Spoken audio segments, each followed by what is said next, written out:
étudiant en master de recherche en biologie humaine à la faculté de médecine de Tunis, qui a effectué un travail intitulé In silico prediction of biomarker expression levels and pathways in colorectal cancer based on public single cell RNA-seq and functional data analysis.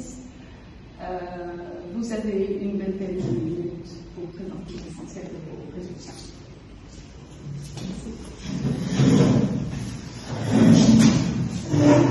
Good morning, distinguished committee members, family, and colleagues.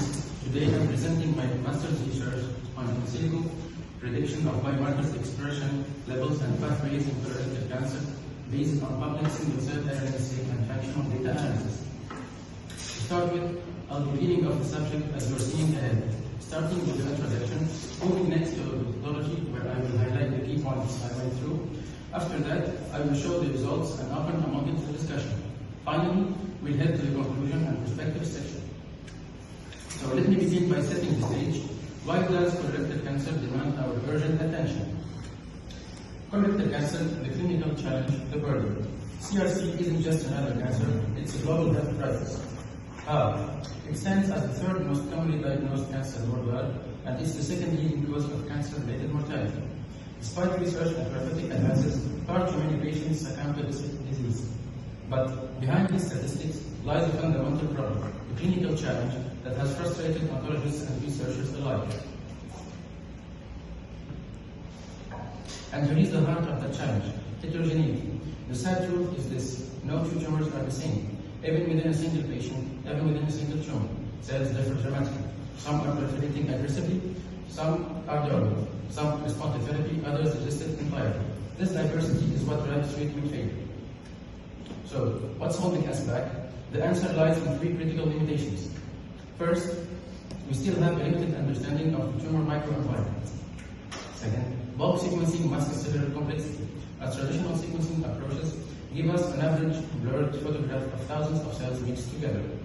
And finally, one-size-fits-all treatments are failing, because we haven't understood the cellular diversity. We treat all CRCs similarly, hoping for the best, and the results speak for themselves. Resistance develops, patients relapse. We need a better way.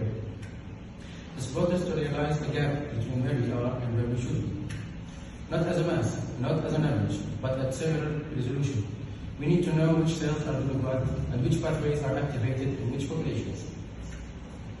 This is the foundation for precision medicine. Treatments tailored not just to patients, but to their specific cellular landscape. This is how we move from hope to guidance, from trial and error to targeted interventions. With this vision in mind, my research had three clear objectives. First, to develop a robust bioinformatics pipeline. We needed computational tools that could handle the complexity and scale of single-cell RNA-seq data, and could extract meaningful biological insights from millions of data points. Second, to identify cell-type-specific transcriptomic signatures. And finally, to elucidate pathways across cellular compartments. That's where therapeutic insights emerge.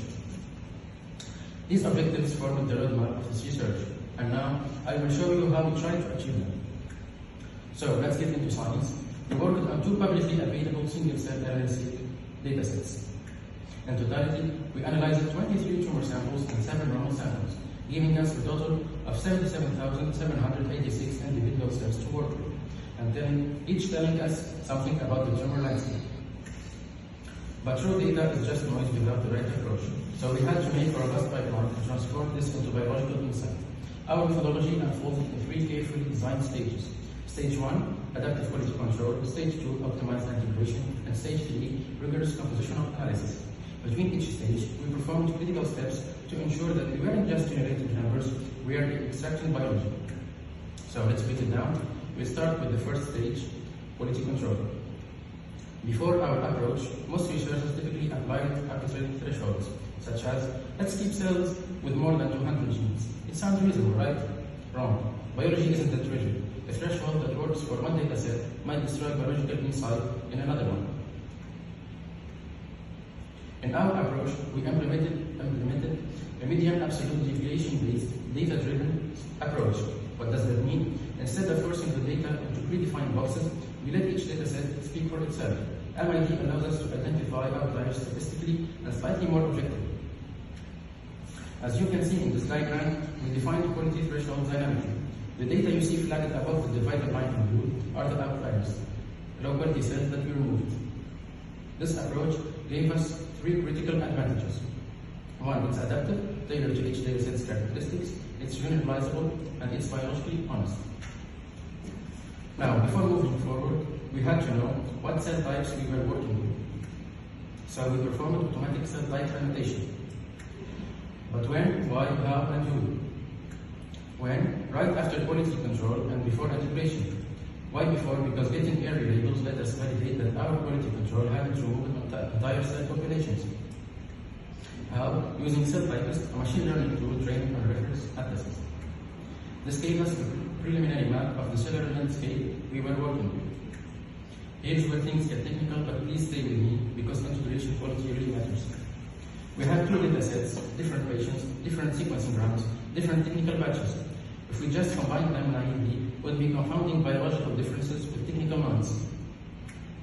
So we used single-cell variational inference, CVI, a deep learning framework designed to correct batch effects. But we didn't just run it with default parameters. We performed a systematic hyperparameter search, testing different numbers of layers, various latent dimensions, and multiple learning rates. Why? Because integration isn't one size fits all. So we had to optimize to find a sweet spot. Maximum batch correction with minimum biological distortion. Integration finished, but we are not done yet.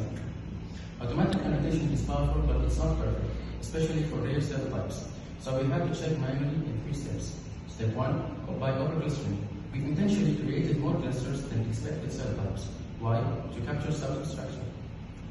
Step 2, by marker gene validation. We wanted to check if the cluster gene markers match with canonical markers now in the literature. And step 3, final review. We refined ambiguous prediction and ensured every cell had a biologically defensible identity. This wasn't just annotation, it was biological curation. Now comes the critical challenge in single cell, compositional analysis. Naive comparisons create false positives, so we use SCCUDA, a Bayesian compositional framework specifically designed for this. Why SCCUDA? Because it's reliable, it controls false discovery, and it's interpretable and reproducible. This is how we ensured our compositional results were sound. Alright, now we've cleaned the data, integrated it, annotated it, and analyzed its composition. Now comes the payoff, extracting biological meaning. We performed 2 key downstream analyses. First, differential gene expression analysis using the CVI again. We identified which genes are significantly different between tumor and normal, left versus right column, and whenever the biology demanded comparison. Second, functional enrichment using GC5. Enrichment analysis tells us what pathways are altered, what biological processes are disrupted. This is where genes become mechanisms. And that brings us to what we found. So, what all of this will do? Let me show you the results. Starting with our data sets, after applying our adaptive quality control pipeline, we retained 58,015 high-quality cells. That's not data loss, that's signal purification. Now the real question is, did we successfully integrate our data sets? Let's look at this training curve. What you want to see is rapid convergence without overfitting, and that's exactly what we achieved. The model stabilized after approximately 50 epochs, meaning our hyperparameter tuning worked. And here is the proof with the visualization. This is the view map of our integrated dataset, colored by anatomical location. Notice how the cells are intermixed. That's what successful integration looks like. If we saw complete separation by location or dataset origin, that means we failed. Integration successful. And now here is the cellular landscape we uncovered. After annotation refinement, we identified 21 distinct cell types. These aren't random clusters. These are biologically meaningful populations. We have epithelial cells, stromal cells, the support of architecture, including multiple fibroblast cell types, immune cells, and vascular cells. This is the resolution we need, and this is what bulk sequencing could never show us. Now we have the cell types identified, but here is the next question. How does the cellular composition differ between conditions? On the left, we compare tumor versus normal tissue. On the right, we ask, does tumor location, left versus right, really matters? Let me show you what we found. Tumor contain far more immune cells and far fewer epithelial cells than normal tissue. The tumor microenvironment environment has been massively infiltrated by immune populations, but released readily. Despite this infiltration, tumors still grow. The immune response is there, but it's being suppressed, exhausted, or co-opted. Now let's zoom in on something clinically important that's often overlooked. Does it matter where in the colon the tumor arises? As patients with right-sided tumors often have worse outcomes. We wanted to know, is there a compositional explanation? And the answer is yes. Look at this compositional analysis, where each bar represents a cell type, and the 8 indicates the change in proportion between left and right-sided tumors. What jumps out? Right-sided tumors are significantly enriched for immune population, particularly in CD8+, CD4+ T cells and macrophages. Right-sided tumors seem to be more immunogenic. This tells us the immune response in right-sided CRC might be dysfunctional or exhausted, and it points towards location-specific therapeutic strategies. Compositional analysis told us which cells are changing. Now we need to know what are those cells doing. That's where differential gene expression comes in. We performed differential gene expression analysis, tumor versus normal, across all cell types, and 14 out of 21 cell types showed significant transcriptional removal. And look at those numbers. Stromal subtype 3 leading the dance with 1,505 differentially expressed genes. This is the volcano plot for stromal cell subtype. Look at that cluster of red dots, genes massively accumulated in tumor. These are genes turned on by orders of magnitude. And the green dots on the left, those are genes shut down in the tumor microenvironment. Stromal cells have been reprogrammed. So we asked, what enriched pathways are these genes part of? And the answer is TGF-beta pathway, master regulator of immune suppression, EPO pathway, controlling cell growth, microRNA programs for post-transcriptional regulations, and WNT signaling pathway that promotes cell proliferation. Now let's shift our focus to immune compartment, and we will take these populations as example, starting with SCP1 plus macrophages, mast cells, then dendritic cells. And here's what happened as a common theme across all three: immune suppression. But let's look at dendritic cells specifically. While the overall signature points towards suppression, we found a selective upregulation of CD274, the gene encoding PD-L1. PD-L1 is a checkpoint ligand. When it's expressed, it tells T cells, hold on, don't attack. This is active immune evasion, and this finding can have direct therapeutic implications that needs further investigations. Earlier, we showed you that left and right side tumors have different cellular compositions. But what about their transcriptional profiles? We ran differential gene expression analysis and found something surprising. The transcriptional differences are modest overall. This suggests that sidedness is compositional rather than transcriptional. And this is interesting because it has been well established that there are clinical and molecular distinctions in the literature. So why aren't we seeing transcriptional differences? One possible explanation is applying SCBI and stringent statistical thresholds that might have limited our ability to identify transcriptional variations. Remember, biology isn't that rigid.